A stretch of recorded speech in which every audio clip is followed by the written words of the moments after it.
Plus Goa DC in charge ठाकरेजी, आमचे executive member Joseph वाज, Constance Francisco lasso आणि मनोज पालकर. तर आज ही स्पेशल प्रेस कॉन्फरन्स आपोवपाचें कारण म्हटल्यार की गोंयांत ST खातीर शेड्यूल ट्रायब्स हांच्या खातीर रिजर्वेशनचो इश्यू आसा. 2003 ST गोंयच्या गावडा कुणबी वेली हांकां STचो स्टेटस मेळ्ळो. खरें आमी चौगांयकूय मागताले, गावडा कुणबी वेली पण धनगरां मेळूंक शकूना. पण 2003 तिनूच कम्युनिटी STचो स्टेटस मेळ्ळो. पण आज पर्यंत ताजें इम्प्लिमेंटेशन जावना. 2003 जेन्ना स्टेटस मेळिल्लो, हांगा प्रेझेंट गव्हर्मेंट जें आशिल्लें तें BJPचें आशिल्लें, मनोहर पर्रीकराचें आशिल्लें 2007 पर्यंत. आनी मदीं परत आतां 2012तल्यान हो विशय 2012तल्यान परत BJPचें सरकार आसा. बेजिकली कशें आसा, हो समाज जो वेगवेगळे हितून विखुरलेले आशिल्ल्या कारणान तितलो फॉरवर्ड नाशिल्ल्या कारणान ताचो फक्त राजकीय वापर केलो वता आनी फक्त टायम इलेक्शन आयली की ताका एश्युरल दिलें वता. आतां गेलीं फाटलीं 2 वर्सां ST खातीर पॉलिटिकल रिजर्वेशन मेळचें म्हणून बरेंच आंदोलन जालें. तातूंतल्यान वेगळी एश्युरन्स मेळ्ळी जी पोकी फार आशिल्ली. पण काँग्रेस जेन्ना हें कॉन्स्टिट्यूशन फ्रेम जालें, जेन्ना काँग्रेसान पार्टी जेन्ना ह्या देशाची सत्ता घेतली हातान, तेन्नाच्यान ST खातीर 5th आनी 6th शेड्युलान खातीर प्रोविजन करून ह्यो सगळ्यो फॅसिलिटी तेंचे अधिकार जे आसात, जंगल, जमीन, जनावरांचे रायट्स दिल्ले आसात आनी ते कॉन्स्टिट्यूशन आसा. पण गोंयांत आमी लिबरल लीड जाले आनी आतां आमकां 2003 मेळून सुद्दां खंयच्योच गोंयच्यो शेड्यूल डिक्लेअर करूना. 2006 फॉरेस्ट रायटाचो कायदो आयलो, तो फॉरेस्ट रायट जावना. ट्रायबल सब प्लॅन अंडर जो फंड्स मेळटा तो जावना. मागीर जो कमिशनर आसपाक जाय तो जावना. फक्त चेअरमॅन म्हणून दिला आसा, फक्त नांव पुरतो. तेका पावर सामके कमी आसा. जो कमिशनर नेमलेलो जाल्यार ताचे फूल आमकां रायट्स मेळपाक शकताले, तेवूय तांच्यांनी करूंक ना. आनी ह्यो बाकीच्यो शिक्षणा खातीर, एम्प्लॉयमेंटा खातीर ज्यो फॅसिलिटीज आसात त्यो पेंडींग उरिल्ल्यो आसात, बॅकलॉग उरिल्लो आसा. ताका लागून आमी आमच्या मॅनिफेस्टोन पार्टीच्या हो इश्यू बरयलो घातलेलो आसा आनी आमी एश्युरन्स दिल्लें आसा की हो जो आमचें सरकार आयल्या नंतर आमी हो इश्यू जो आसा गोंयचो तो आमी सेटल करतले म्हणून. हांव हाचे फुडें रिक्वेस्ट करता की आमचे पार्टी प्रेसिडेंट अमित बाब हाणें संबोधीत करचें. धन्यवाद रामकृष्ण बाब. म्हाका दिसता पयले सुवातेर सगळे गोंयकार जे आज लायव्ह आमकां पळयतात, आज आमी गोंय प्रदेश काँग्रेस कमिटीच्या हेडक्वॉर्टर्स पणजी ऑफिसांतल्यान ही प्रेस कॉन्फरन्स घेता. आनी म्हाका हे सगळ्या गोंयकारांक सांगपा जाय की पणजे म्हणटा ती गोंयची राजधानी, कॅपिटल सिटी. आनी आतां सकाळच्यान पणजे लायट ना. आतां ही प्रेस कॉन्फरन्स आमकां इन्वर्टराचेर घेवची पडटा. सो हे आसा विकसीत भारत ऑफ नरेंद्र मोदी. ही मोदी की गॅरंटी की गोंयकारांक लायट दिवपाचें ना. अजुनूय पीक समर सीजन चालू जाल्लो ना. समर सीजन पीक चालू जावच्याच पयलीं आज ही परिस्थिती आहा. म्हाका दिसता प्रत्येक गोंयकार आज पिडीत जाल्लो आनी तो ह्या सरकाराचेर वाजेला. आनी येता त्या 7 तारखेक प्रत्येक गोंयकार वो ह्या BJPच्या सरकाराक उमटावन भायर मारपाचो प्रयत्न करतलो. आतां आयची ही खाशेली प्रेस कॉन्फरन्स आमी आमची जी कॅम्पेन चालू आसा तातूंत भितर आमच्यो ज्यो 5 गॅरंटी, 5 न्याय गॅरंटी ज्यो आमी दिल्यात त्यो आमी ताजे एवरीडे ताचो उल्लेख करत आसात. प्रत्येक गोंयकारा कडेन पावोवपाचो प्रयत्न करत आसात. त्या शिवाय आमचो जो न्यायपत्र, नॅशनल लेवलाचेर जो न्यायपत्र जो आसा तातूंत अशे खुबश्यो प्रॉमिसीस आसात ज्यो ह्या देशा पासत जे सगळे म्हणजे आमचे लिडर श्री राहुल गांधी जेन्ना 4000 किलोमिटराची जेन्ना पदयात्रा केली, जेन्ना ते कन्याकुमारी टू काश्मीर मेरेन चलत गेले आणि विविध लोकांकडे संवाद केलो, तांचे इश्यूज, तांचे प्रश्न ऐकून वो भारत देशाच्या जनतेचो केल्लो मॅनिफेस्टो. सो तातूंत भितर आज एक महत्वाचो मुद्दो म्हणटा तो एसटी समाजाचो. बाब रामकृष्ण जल्मीन सांगले की आज मेरेन एज पर आर्टिकल 330 332 जे पॉलिटिकल रिझर्वेशन एसटी समाजाक जे मेळपाक जाय आशिल्ले गोंयांत ते मेळ्ळेना. फाटली 10 वर्सां इनफॅक्ट 12 वर्सां आमी पयली 2011 जेन्ना आंदोलन जालें, जेन्ना दोन भाव एसटीचे आमचो जीव गेलो, तेन्ना बीजेपीन एसटी समाजाक कसो वापर करून तांकां मिसगायड केले आनी सत्तेर येतकीच एसटी समाजाक सायडीक दवरले. तांचे पॉलिटिकल रिझर्वेशन जे मागताले तांचे ते 12 पॉइंट जे तांणी 2012 स्वर्गीय मनोहर पर्रीकराक जे दिल्ले तातूंतलो म्हाका दिसता एकूय फुलफील जालो ना. ताच्या उपरांत सगळीत ते 10 वर्सां ह्या सरकाराच्या विरुद्ध मागत रावले आपले डिमांड्स. जेन्ना जालें ना तेन्ना गेल्ली 2 वर्सांच्यान तांचो एसटी समाजाचो संघटनेचो हो संघर्ष हो प्रोटेस्ट चालू जालो. काँग्रेस पक्षान सदांच सदोदीत तांच्या बरोबर आमी रावल्यात. आमी 2023 एक एक्झिक्युटिव्ह कमिटी भितर आमी रेझोल्युशनय घेतिल्ले की काँग्रेस पक्ष एसटी पॉलिटिकल रिझर्वेशनाक तेंको दितलो. आनी जी आंदोलनां जाली तातूंत काँग्रेस पक्ष सदांच रावला. पूण आज हांव खास करून सगळ्या एसटी बांधवांक गोंयच्या सांगपाक सोदता की आमचो जो मॅनिफेस्टो आसा तातूंत आमी जे प्रॉमिसीस केल्या, हांव एक 4 प्रॉमिसीस वाचून दाखोवपाक सोदता.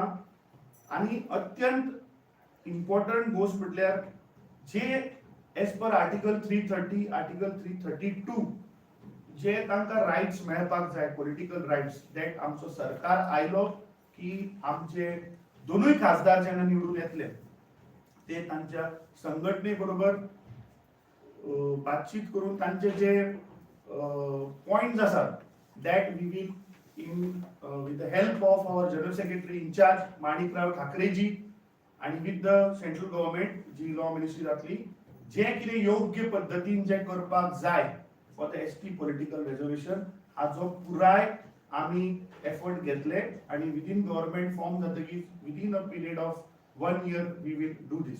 नाव एज पर आमचो न्यायपत्र आमी एसटी समाजाक स्पेशल तातूंत घातिल्लें आसा की Congress is committed to notify a schedule area all habitations or group of habitations where ST are the largest social group outside the present schedule area in all states and union territory. म्हटल्यार ज्यो areas और किंवा हेबिटेशन ज्यो आसात जातून ST बांधव रावतात तांकां शेड्यूल एरिया नोटिफाय करप हे आमचे प्रायोरिटी आसतली. ताच्या उपरांत a national mission will be set up for effective implementation of forest right act 2006 through a dedicated FRA division, a separate budget and action plans.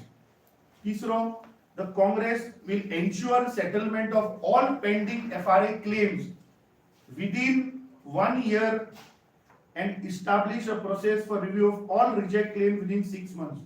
आता गोयचे पासत जर आमी उलयले जाल्यार म्हाका दिसता FRA चे अंडर जवळपास 9,500 केसीस ह्यो पेंडिंग आसात. सो आमचे सरकार जेन्ना येतले तेन्ना within a span of 1 year ह्यो सगळ्यो केसीस आमी वी वील एन्श्योर की ह्या सगळ्या केसीचे सेटलमेंट आमी करतले. आणि चवथो we will implement the recommendation of रँके commission that we will provide free education for children belonging to the nomadic tribes and denotified tribes. So ह्यो ज्यो गॅरंटीज आमच्या न्यायपत्रांत ज्यो आमी मेन्शन केल्या ह्यो आमी विदिन आमचे सरकार येतकीर within a time frame of 1 year आणि ज्यो रिजेक्ट क्लेम्स आसात त्यो विदिन 6 महिन्यांनी आमी त्यो सेटल करतले. सगळ्यात महत्वाचे की ह्या जुमला पार्टीन एसटी समाजाच्या भावांक फाटली कितलीशी वर्सां फक्त घुसपावन दवरले आनी तांकां एक जुमला करून दवरलो. कित्याक पियुष गोयल म्हाका दिसता कोड ऑफ कंडक्ट लागच्या पयलीं ताणें एक प्रेस कॉन्फरन्स घेतली आनी सांगलें की फुडले पार्लमेंट जेन्ना बसतले, जेन्ना फर्स्ट सेशन जातले तेन्ना we will introduce a bill. समज जर खरेंच जर तर बीजेपीक इच्छा आशिल्ली हें करपाचें जाल्यार म्हाका दिसता as per 2011 census they could have taken an ordinance and they could have given them their right. ते ह्या सरकारान केले ना.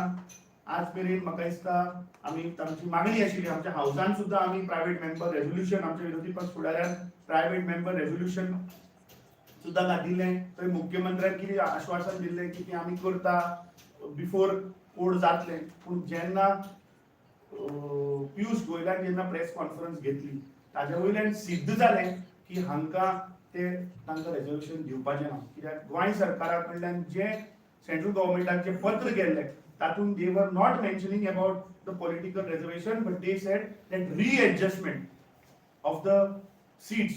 आता जेन्ना तुवें तांकां तांचो अधिकारूच दिलो ना, जेन्ना तांकां एज पर आर्टिकल 330 332 चो रायट मेळपाक जाय आशिल्लो बेसिक सेन्सस आय थिंक 10.23 बेसिसाचेर जे मेळपाक आशिल्लें ते दिलें ना.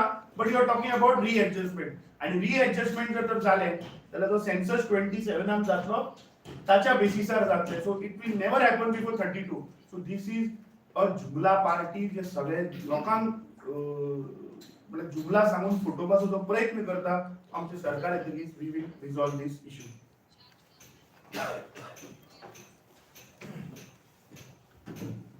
मागता आमचे इन्चार्ज प्रभारी माणिकराव ठाकरेजी हाजेर ह्या विशयाचेर संबोधीत करतले आणि then we will take questions.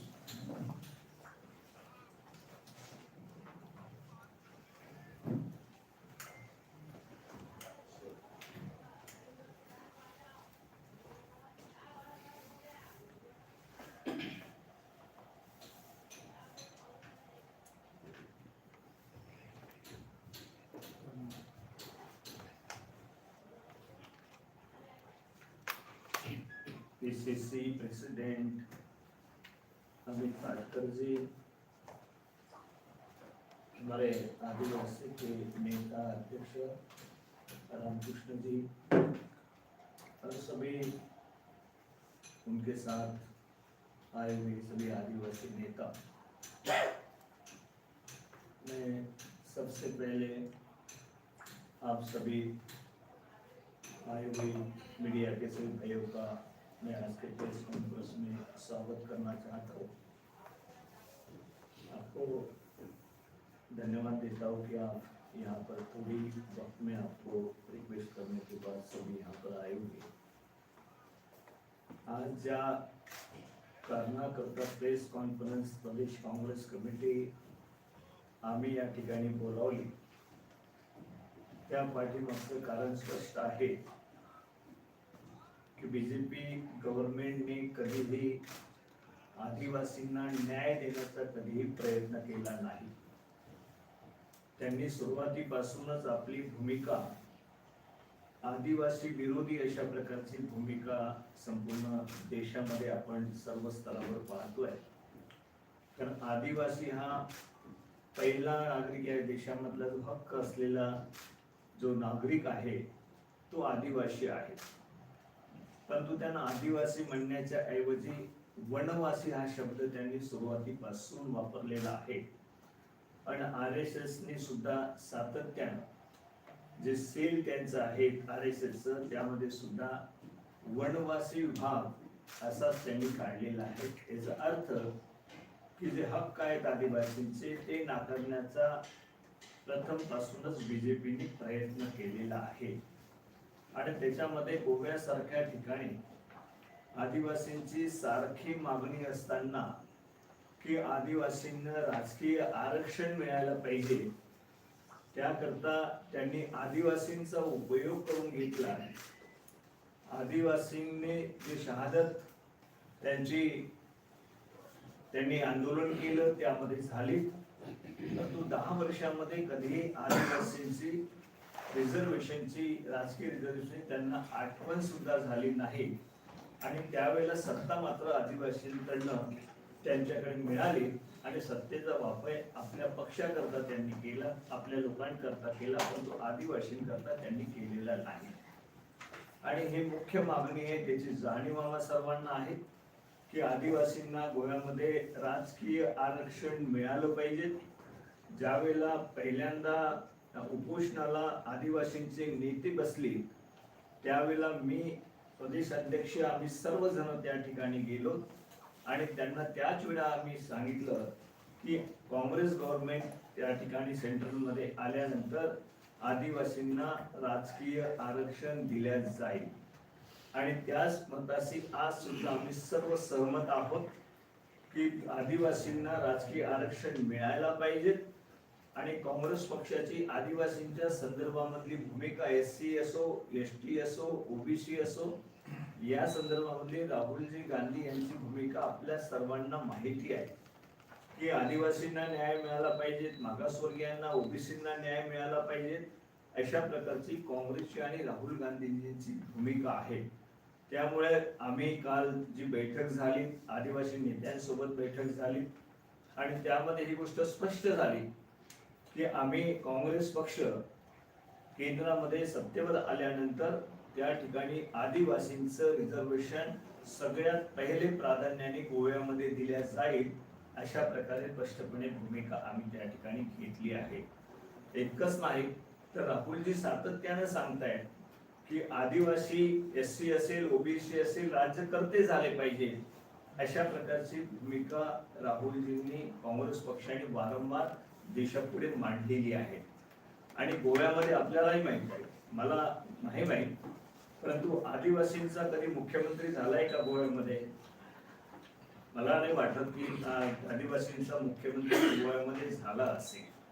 परंतु काँग्रेसची भूमिका आहे की आदिवासींना सुद्धा गोव्यामध्ये मुख्यमंत्री होऊ शकतो यापर्यंत सुद्धा काँग्रेस आपली भूमिका त्या ठिकाणी ठेवू शकतं याची जाणीव आदिवासी बांधवांना आहेत, SCंना आहेत, OBCंना आहेत. मग या संदर्भामध्ये सुद्धा आदिवासींचाही मुख्यमंत्री या ठिकाणी गोव्यामध्ये होऊ शकतो अशा प्रकारे आदिवासींना न्याय देण्याच्या दृष्टिकोनातून काँग्रेस पक्षाची गोव्यामध्येही भूमिका आहे आणि देशामध्ये अशा प्रकारची भूमिका काँग्रेस पक्षाची राहिलेली आहे आणि काँग्रेस पक्षाची अशी भूमिका आहे. ज्या संदर्भामध्ये आपण उल्लेख करतो आदिवासींना न्याय देण्याच्या दृष्टिकोनातून मॅनिफेस्टोमध्ये ज्या उल्लेख करण्यात आलाय ते आपण बारकाईने जर पाहिलं तर याच्यामध्ये जे PCC प्रेसिडेंटने आपल्याला सांगितलंय की 2-3 तरतुदी त्याच्यामध्ये आहेत.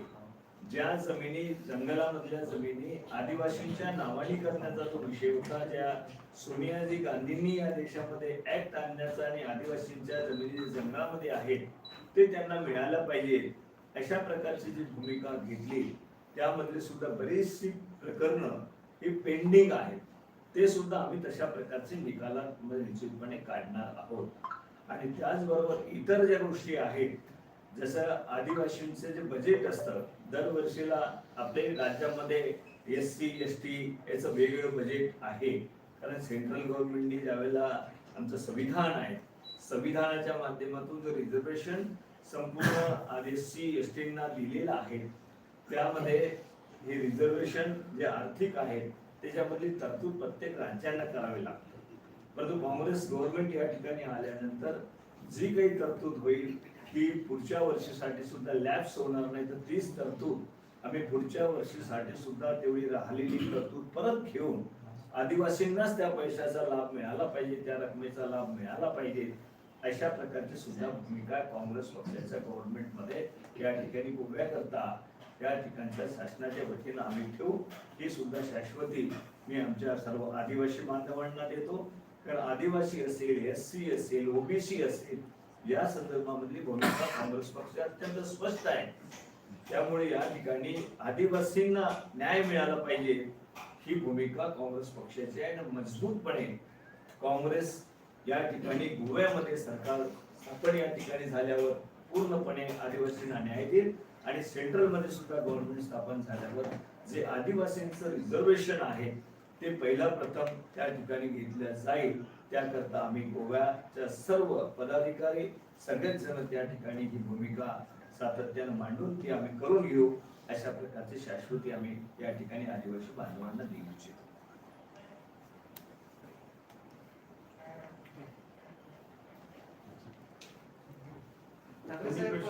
ठाकरे साहेब, भाजपने आदिवासींसाठी काही केलं नाही असं म्हणतात. राष्ट्रपती भाजपने केलेला आहे आदिवासींचा. छत्तीसगडमध्ये मुख्यमंत्री आहेत, गोव्यामध्ये 3 आमदार भाजपच्या तिकिटावर निवडून आले ते आदिवासी आहेत आणि एकाचा पाठिंबा दिलेला तो पण आहे. काँग्रेसकडून आतापर्यंत गोव्यातील यांना असं म्हणजे सभापतीपद त्यांना देण्यात आलेलं, मुख्यमंत्री पद अद्याप नाही आहे. काँग्रेसची सरकार केंद्रामध्ये पण होतं आणि गोव्यामध्ये त्यावेळी किती सनदा दिल्या असतील?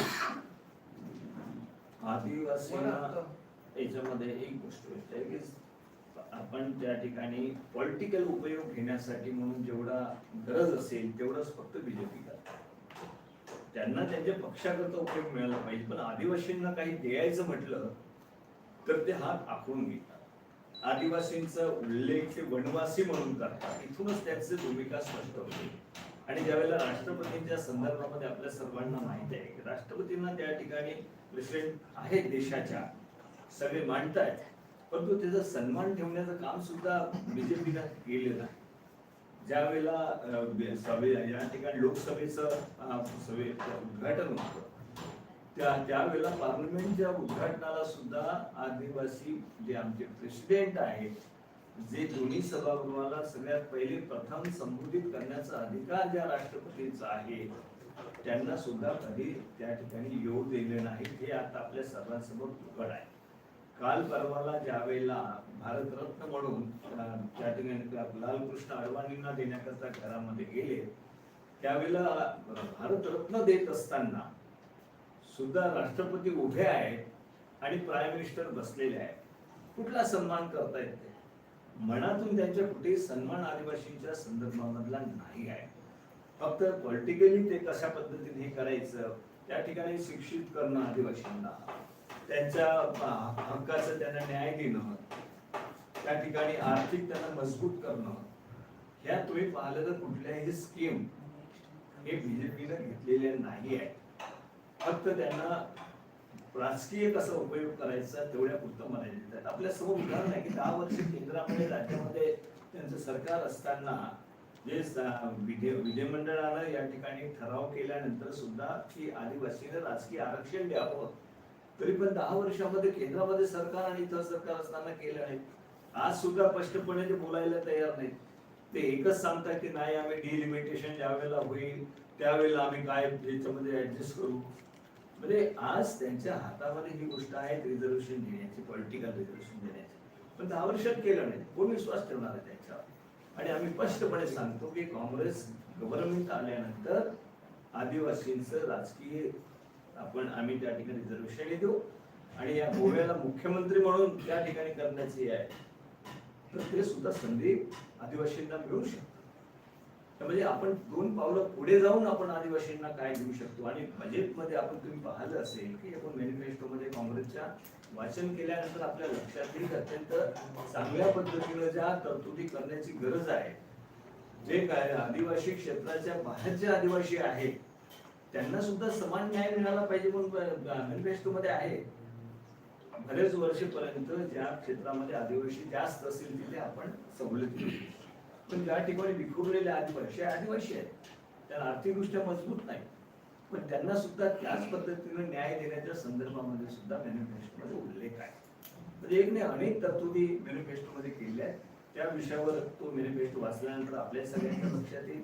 मॅनिफेस्टोमध्ये अनेक गोष्टी आहेत. 5 गॅरंटी आम्ही दिलेल्या आहेत, ते आपल्या सर्वांच्या समोर आहे की महिलांना 1 लाख रुपये, युवकांना सुद्धा 1 लाख रुपये, 25 लाख रुपये त्या ठिकाणी हेल्थच्या संदर्भामध्ये, आणि ह्या सगळ्यात शेतकऱ्यांचं कर्जमाफी हे स्पष्टपणे सांगितलं आहे. सगळ्या शेतकऱ्यांची सगळी कर्जमाफी गव्हर्नमेंट करेल हे सुद्धा सांगितलेलं आहे. इतकं चांगल्या पद्धतीनं 5 गॅरंटी, याचा अर्थ आहे की त्या गॅरंटी 100 दिवसाच्या पूर्ण करायच्या असतात. मॅनिफेस्टो आम्हाला 5 वर्षामध्ये पूर्णपणे कशा पद्धतीने करता येईल त्या सरकारनं, परंतु 5 जे गॅरंटी आहे त्या गॅरंटी 100 दिवसाच्या आत पूर्ण करायचे असतात. ते आम्ही कर्नाटकमध्ये केल्या, ज्या आम्ही गॅरंटी तेलंगणामध्ये केल्या. मी तेलंगणाला इन्चार्ज होतो. माझ्या हाताने शेवटी 2 गॅरंटीज आहेत ते त्यांचे हिरवी झेंडी दाखवून मीच त्यांची सुरुवात केली. म्हणजे अशा प्रकारच्या 5 गॅरंटी दोन्ही ठिकाणी आम्ही पूर्ण केल्या, 6 आणि 5. त्याचा विश्वास लोकांचा काँग्रेस पक्षावर आहे. मागच्या त्यांच्या गॅरंट्या आम्ही 2 कोटी नोकऱ्या देणार, आम्ही 15 लाख रुपये खात्यामध्ये टाकणार, हे मोदींची गॅरंटी पूर्ण पोल ठरलेली आहे. कोणी त्याला आता बळी पडणार नाही. सगळ्या जनतेला आमचं विनंती आहे की 7 तारखेला मतदान आहे. सर्वांनी काँग्रेसचे दोन्ही उमेदवार आहेत, सक्षम उमेदवार आहेत. आपले प्रश्न सोडण्याकरता एक जबाबदार अशा प्रकारचं नेतृत्व आहे. त्याकरता आपण सर्वांनी पंजा चिन्हाच्या समोरचं बटन दाबून आपण सगळ्यांनी मतदान केलं पाहिजे, अशा प्रकारची विनंती सुद्धा या निमित्ताने करतो. आणि आदिवासी बांधवांसोबत काँग्रेस पक्ष मजबूतीने उभा राहील आणि जे सांगितलं ते आम्ही करून दाखवू ते सुद्धा शाश्वती आहे. धन्यवाद. अमित सर, मध्यंतरी राजकीय आरक्षणासाठी एसटी समाजातल्या सगळ्या संघटनांनी आंदोलन केलं. त्या आंदोलनानंतर एसटी समाजामध्ये साधारण 2 गट तयार झाले असं स्पष्ट चित्र राज्यात दिसले. एका गटानं त्यावेळेला लोकसभा निवडणुकीत उमेदवार उभे करायचे असा निर्णय घेतलेला होता, पण दुसऱ्या बाजूला त्यांची काँग्रेससोबत चर्चा सुरू होती. तुम्हाला काय वाटतं की निवडणुकीमध्ये या सगळ्या संघटना जे गट तट विसरून काँग्रेसला मदत करू शकतात का? याच्यामध्ये एक गोष्ट स्पष्ट आहे की शेवटी आम्ही राजकारण करतो समाजकारणाकरता आणि समाजाकरता. आणि राजकारण करत असताना त्या ठिकाणी त्यांच्या मूलभूत समस्या काय आहेत, प्रॉब्लेम काय आहेत, त्यांचे कुठल्या विषयाकरता ते आंदोलन करतायत, कुठल्या विषयांकरता ते निवडणुकीमध्ये आपला मॅनिफेस्टो तयार समोर ठेवणार आहे. त्यामध्ये काँग्रेस पक्षाने आदिवासींच्या संदर्भामध्ये ज्या भूमिका घेतलेल्या आहेत, त्यामुळे ती लढाई, आदिवासी बांधवांची लढाई काँग्रेस लढत आहे, हे स्पष्ट झालेलं आहे.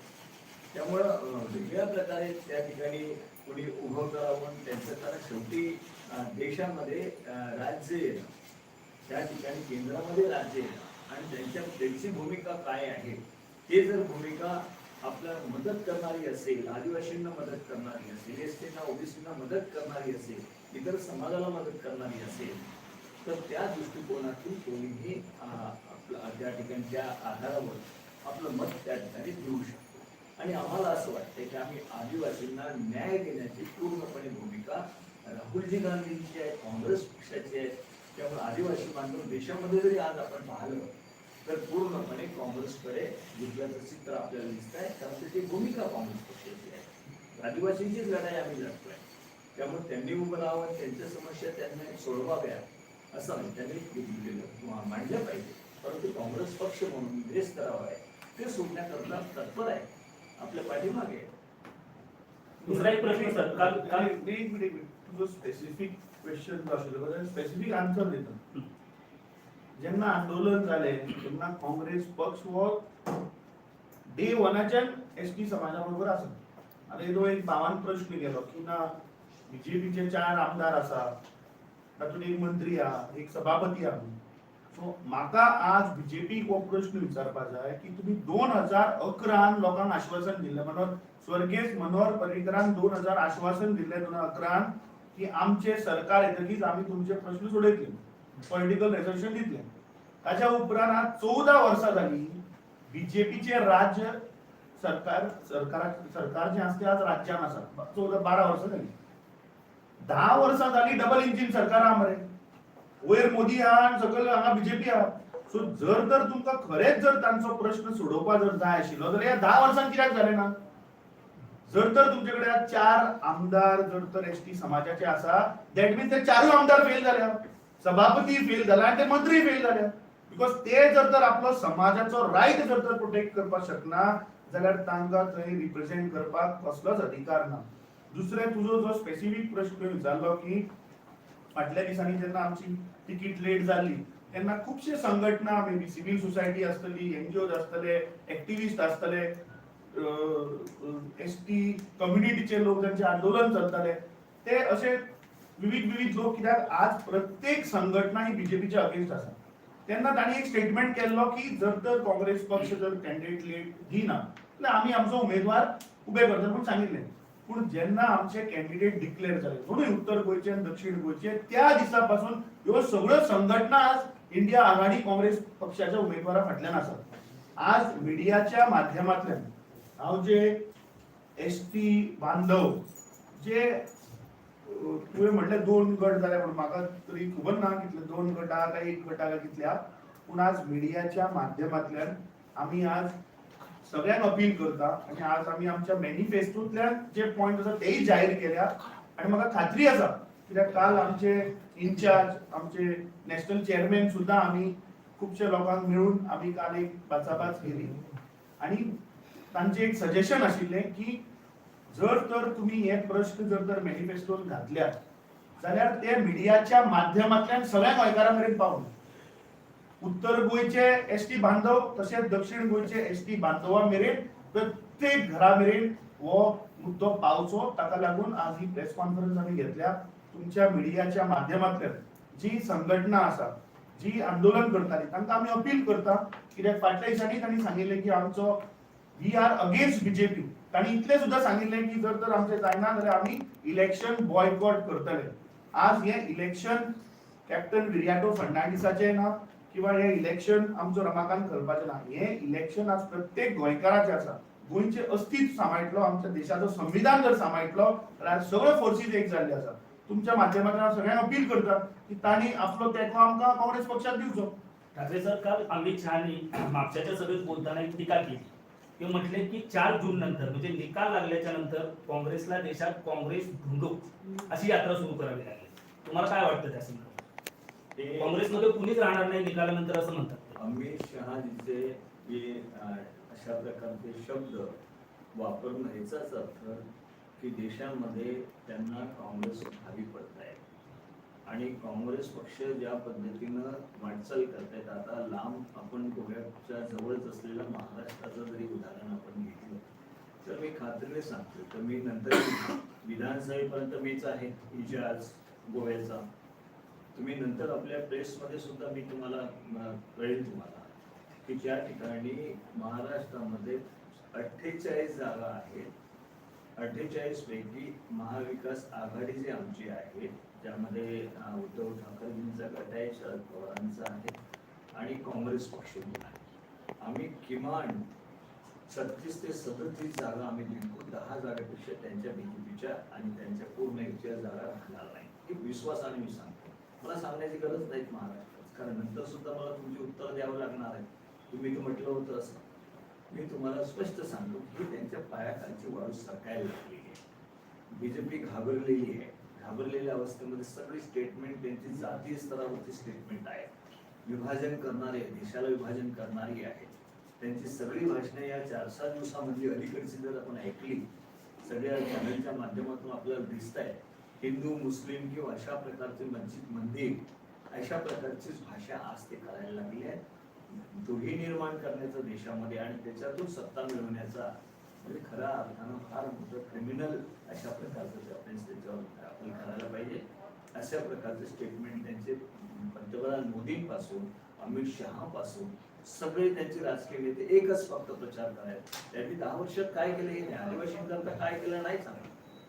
कोणाकरता 10 वर्षामध्ये आम्ही कोणत्या महत्वाच्या भूमिका घेतल्या, युवकांच्या बेरोजगारीचं काय, 15 लाखाचं काय, किंवा या देशामधल्या महागाईचं काय, महागाई वाढली त्या संदर्भामध्ये काय, शेतकऱ्यांना आश्वासन देऊन उत्पन्न करण्याची त्या संदर्भामध्ये काय, या कुठल्याही गोष्टीवर त्यांचं एक शब्द सुद्धा कधी भाषणामधून नाही.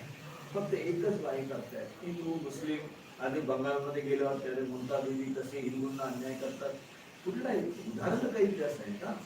पण कुठल्याही उदाहरणाचा वेग अशा प्रकारचा धार्मिक तेढ निर्माण करण्याचं, सामाजिक तेढ निर्माण करण्याचा प्रयत्न करताय. याचा अर्थच हा आहे की त्यांच्या पायाखालची वाळू पूर्णपणे सरकलेली आहे आणि ते सेंट्रलमध्ये दिसणार नाही आहे ही जाणीव त्यांना झालेली आहे. त्यामुळेच त्यांचे स्टेटमेंट आज वेगळ्या प्रकारे या देशाला कुठलेही पूरक अशा प्रकारचं नाही आहे, त्या देशाला पुढे नेणारं नाही आहे, तर कधीच्या काळामध्ये घेऊन जाणारे आणि लोकांना त्या ठिकाणी विकासाचा दृष्टिकोन पण ठेवतात. त्यांचं फक्त धार्मिक तेढ निर्माण करणारी भूमिका ते लोकांकडून म्हणतात. लोकांना पसंत नाही आहे. लोक कळत आहे, डिबेटमध्ये कळत आहे की नेमकं काय होऊन राहिलं, यांचं बरोबर आहे की यांचं आहे की यांचं बरोबर आहे. लोक त्या आधारावर पूर्णपणे मतदान करत आहे. तर महाराष्ट्रामधले चित्र माझ्यासमोर आहे. माझाही मतदारसंघ होता, त्याच्यामध्ये 13 मतदारसंघामध्ये निवडणुका झाल्या. त्यापैकी एक सुद्धा त्यांची विधानसभा लोकसभा येणार नाही. नितीन गडकरीजी सुद्धा निवडणूक हारण्याच्या स्थितीमध्ये आहे. त्याच्यावरून तुम्ही कल्पना करा की 13 मध्ये किती जागा त्यांच्या येणार आहे. ते का परिस्थिती झाली याच्या पाठीमागे आज काही म्हटले काँग्रेस दिसणारच नाही, कार्यकर्ता दिसणार नाही. वेग अशा पद्धतीने फक्त पॉलिटिकली आपला उद्देश मतदान मिळण्याकरता भुलणं तर मला तरी वाटतं की ते कुठल्या नंदनवनात आहे मला कळत नाही.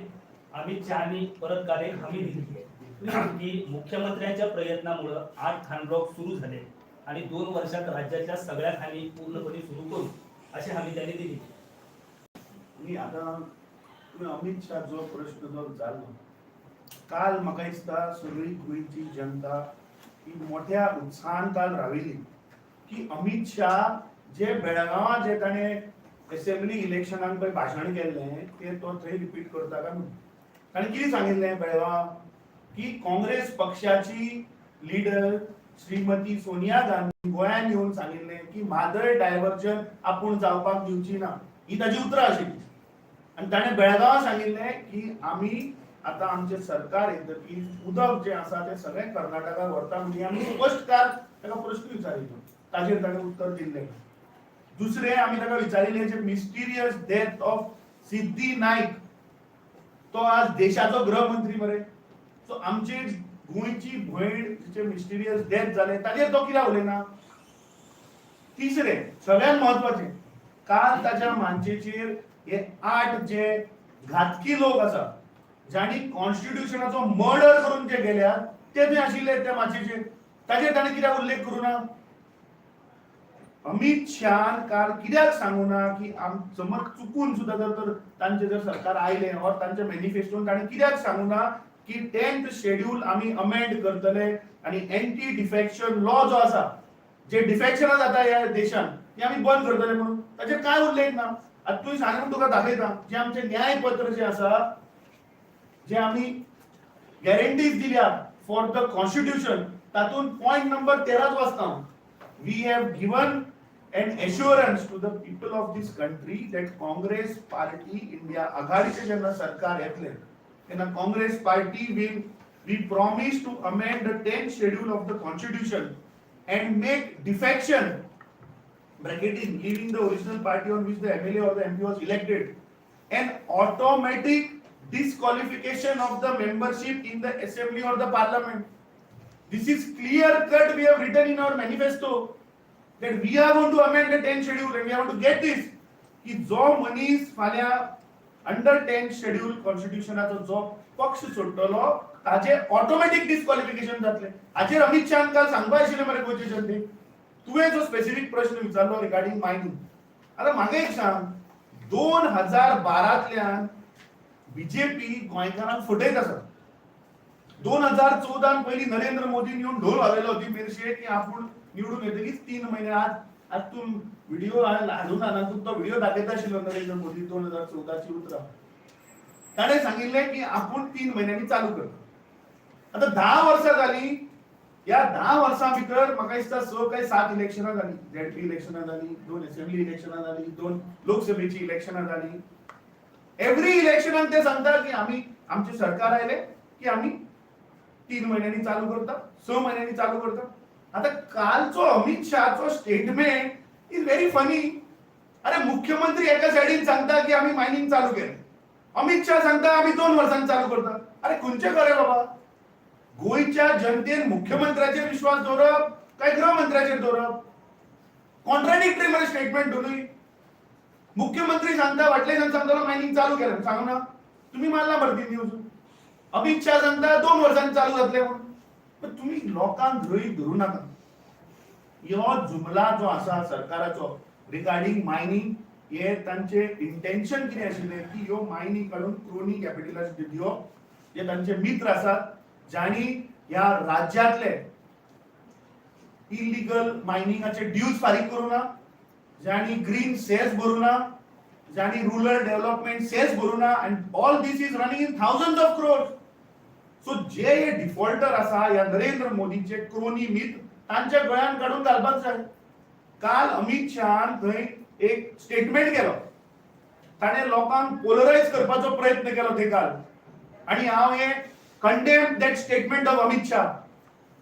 तो म्हणटा की काँग्रेस पक्ष म्हणटा तो लोकांक फोडपाचो प्रयत्न करता ऑन बेसिस ऑफ रिलीजन. म्हाका आज मुख्यमंत्र्याक विचारपाक जाय की गृहमंत्र्यान जेन्ना मायनिंगाचो उल्लेख केलो, जेन्ना ताणें सांगलें की आमी ऑप्शन केला, मुख्यमंत्र्यान थंय किंवा त्या गृहमंत्र्यान कित्याक सांगूना की आमी गोंयची देवळां गोंयचे संस्कृती जी आमचे हिंदू धर्म जो आसा तोय आमी ऑप्शन करून विकलो म्हणून. तुम्ही शिरगांवाची मायन जेन्ना ऑप्शन केली तेन्ना तुम्ही लयराचे देऊळ सुद्धा विकले मरे त्या मायन ओनर. ते कोण घेतला ताका आणि तुम्ही थंय वचून हिंदुत्वाचेर उलयता. काल थंय अमित शाह गृहमंत्री हिंदुत्वाचेर उलयता. तो सांगता काँग्रेस पक्ष म्हणतो हिंदू धोक्यार येतली म्हणटा फाल्यां.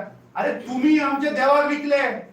या गृहमंत्र्यान आणि या मुख्यमंत्र्यान ऑप्शन करून आमचे देव विकले आणि मुळगावां ते म्हाका दिसता केळबाईचे देवळूय त्या ऑप्शना भितर घालून तेही विकले आणि लयराचे देवळूय विकले. आणि this is there in public domain. तुम्ही न्यूज मारिल्ल्या. हे आशा मोदी की गॅरंटी की हे देवाक सुद्धा हायपोथिकेट करून विकता. म्हाका दिसता गोंयचे जनतेन काल पळयला की कशा पद्धतीन त्या देशाचो गृहमंत्री आणि राज्याचो मुख्यमंत्री हे लोकांक फटयला. Amitabh, what will be your stand on the mining? आम्ही आमच्या मॅनिफेस्टोनूय सांगला की आमचे सरकार येतकीच इमिजिएटली वील स्टार्ट मायनिंग. आमची इच्छा ना चालू करपाची. अरे हे रातयान ऑर्डिनन्स काडटा. एक्चुअली जेन्ना 2015 जेन्ना अमेंडमेंट हाडले नरेंद्र मोदी आणि जेन्ना स्वर्गेस्त मनोहर पर्रीकर जेन्ना डिफेन्स मिनिस्टर आशिल्लो, डिफेन्स मिनिस्ट्री म्हणटी सेकंड और third powerful portfolio in the cabinet मरे.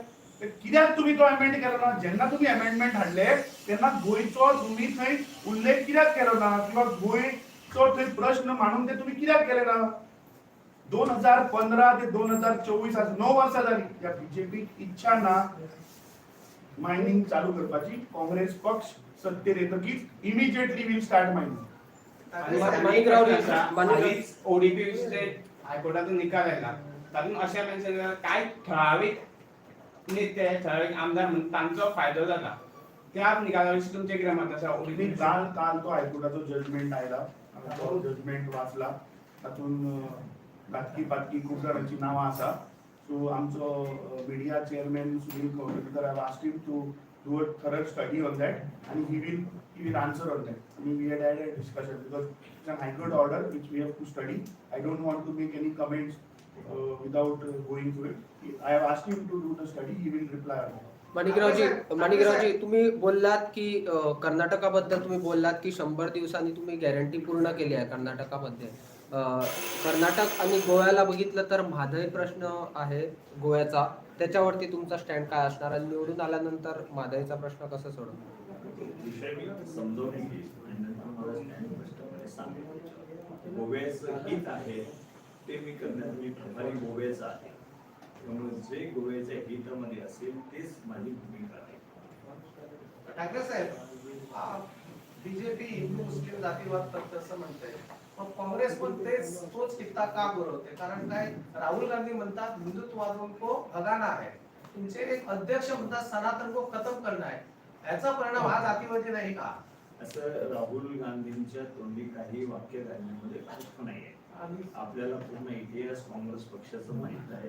काँग्रेस पक्ष ज्या आधारावर राजनीती पूर्ण देशामध्ये करतायत त्यामध्ये एकच की कुठलाही धर्म काँग्रेससाठी हा धर्म की हा धर्म की हा धर्म नाही. सर्वांना आपापला धर्म जोपासण्याचा वाढवण्याचा पूर्णपणे संविधानाने अधिकार दिलेला आहे. त्यांनी आपल्या धर्मामध्ये राजकारणामध्ये धर्म म्हणून कोणी त्या ठिकाणी मत मागत असेल तर ते त्या ठिकाणच्या संविधानाला मान्य नाही आहे. आणि काँग्रेसने तीच भूमिका घेतली. आपल्याला माहित असेल की 1952 पहिल्या निवडणुकीमध्ये पंडित जवाहरलाल नेहरूंनी स्पष्टपणे सांगितलं होतं की ज्यांना सगळ्या धर्मांना पुढे घेऊन सगळ्यांचा विकास करण्याची भूमिका काँग्रेस पक्षाची आहे. हे ज्यांना देशामध्ये मान्य आहे त्यांनीच काँग्रेस पक्षाला मतदान करावं आणि ज्यांना मान्य नाही त्यांची मतं मला नको आहेत. ही काँग्रेस पक्षाची त्यावेळेस पासूनची जी भूमिका आहे आज सुद्धा सोडली नाही. हा धर्म लहान तो धर्म मोठा धर्माच्या नावावर काँग्रेस पक्ष कधीच राजकारण करत नाही. त्यांना असं वाटतं हिंदू धर्म मोठा असल्यामुळे हिंदू हिंदू आपण केलं हिंदूची मतं मिळतील, पण तो विकास जर त्यांचा काहीच नसेल, स्टिरो असेल आणि त्याकडे दृष्टिकोन नसेल त्या देशामधली जनता त्यांना माफी करणार नाही आणि मतदानही करणार नाही. खरगेंनी म्हटले सनातन को खत्म करना है, त्याच्यावर काय? खरगेजींनी कुठेच असं म्हटलेलं नाही. मला निवेदन दाखवा की खरगेजींनी स्वतः म्हटलेलं आहे. कुठे असं म्हटलेलं नाही की सनातन सुद्धा धर्मातला एक भाग असू शकतो. धर्म त्या ठिकाणी सनातन धर्म पाळायचा नाही काही करायचं. हिंदू धर्मातील त्या ठिकाणी भावनिक विषय आहेत आणि तशा प्रकारचं समजा सगळ्यांचं असतं प्रत्येक धर्मावर. आम्ही सुद्धा हिंदू आहोत, आमच्या सुद्धा आम्हाला धर्म शब्द आहे. प्रत्येक धर्माला त्या ठिकाणी संरक्षण हे राज्यकर्त्यांनी दिलं पाहिजे, ना की कोणता धर्म मोठा कोणता लहान हे या धर्माच्या विरोधामध्ये लोकांना उभं करण्याचं आणि मतं मागण्याचं कोणालाही राजकीय अधिकार नाही आहे आमच्या संविधानामध्ये. ते सर्वांनी लक्षात ठेवलं पाहिजे. परंतु त्याच्या पुढे जाऊन धर्माच्या नावाने मतं मागण्याचा एकमेव प्रयोग आज पूर्ण हिंदुस्थानमध्ये नरेंद्र मोदी, अमित शहा आणि बीजेपी करतायत. ते आता लपून राहिलेलं नाहीये, लोकांना कळत आहेत त्या गोष्टी. आम्ही आता रस्ते शेवटी 2 गोष्टी आपल्या आजच्या प्रेस कॉन्फरन्सला महत्वाच्या आहेत. ते आदिवासींना आम्ही रिझर्वेशन, राष्ट्रीय रिझर्वेशन देण्याच्या संदर्भामध्ये आमचे निश्चित आहेत. आम्ही मजबूतीनं त्या पाठीमागे आम्ही काँग्रेस पक्ष आहे आणि आम्ही ते करून घेऊ. आणि सेकंड या ठिकाणी सांगितलं की गोव्याला ज्यावेळेला विधानसभेच्याही निवडणुका जाते त्याच्यामध्ये मग त्या ठिकाणी आदिवासींचा सुद्धा मुख्यमंत्री होऊ शकतो.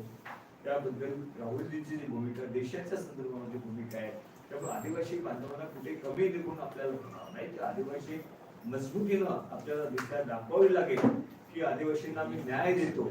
त्यामध्ये आदिवासी एससी ओबीसी सर्वांनाच त्या ठिकाणी आम्ही न्याय देतोय अशी प्रकारची भूमिका आहे काँग्रेस पक्षाची आहे. त्या गोष्टी आपल्या सर्वांना माहिती आहे. सर काँग्रेसचा एक रिडिस्ट्रीब्युशन ऑफ वेल्थ वर त्याला बीजेपी पण खूप प्रेस कॉन्फरन्स मध्ये बोलतात. ऍक्च्युली डेफिनेशन तुम्ही कसं सांगा? कुठलं डेफिनेशन? रिडिस्ट्रीब्युशन ऑफ वेल्थ वरती बीजेपीवर खूप आरोप करतायत. 50% त्यांचं हे घेणार, जागा घेणार असं ते. तुम्ही कसं बघताय त्यांच्यावर? याच्यामध्ये एक गोष्ट स्पष्ट आहे की सुरुवातीपासून या देशामध्ये समता आणण्याच्या दृष्टिकोनातून पावलं कोणी टाकली असेल की काँग्रेस पक्षाच्या सरकारने, काँग्रेस पक्षाच्या नेतृत्वाने टाकलेली आहे.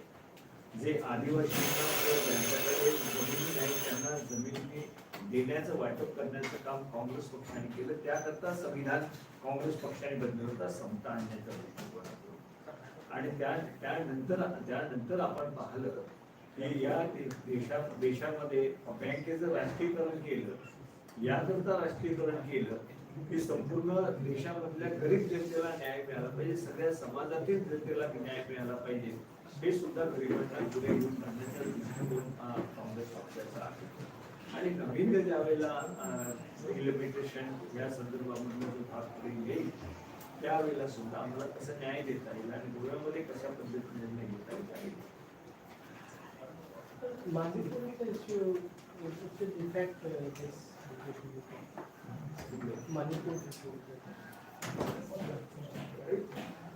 तेच आम्ही आता बीजेपीच्या करणे आणि कथनेमध्ये फार अंतर आहे आणि ते महिलांवर अत्याचाराच्या संदर्भामध्ये बोलताय आणि मणिपूरला त्याची व्हिजिट सुद्धा त्या ठिकाणी झालेली नाही.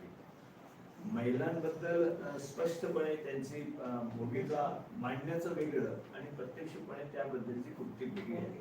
कर्नाटकमध्ये झालेली घटना आपल्याला सर्वांना माहिती आहे की जी घटना झाल्यात आणि मोदींनी त्यांचा प्रचार करावा. बरं माहिती होते या सगळ्या गोष्टी पूर्वीपासून, त्या संदर्भामधल्या तक्रारी त्या पक्षातील लोकांनी सुद्धा केलेल्या होत्या आणि त्या संदर्भात चौकशी सुद्धा चालू होती. कोर्टापर्यंत सगळे निर्णय घेतले होते.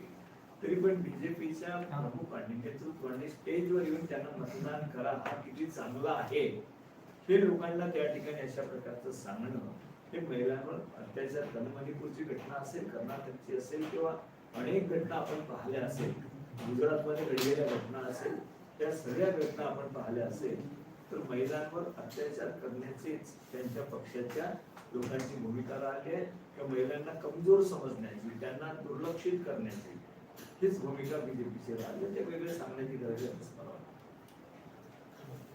थँक्यू.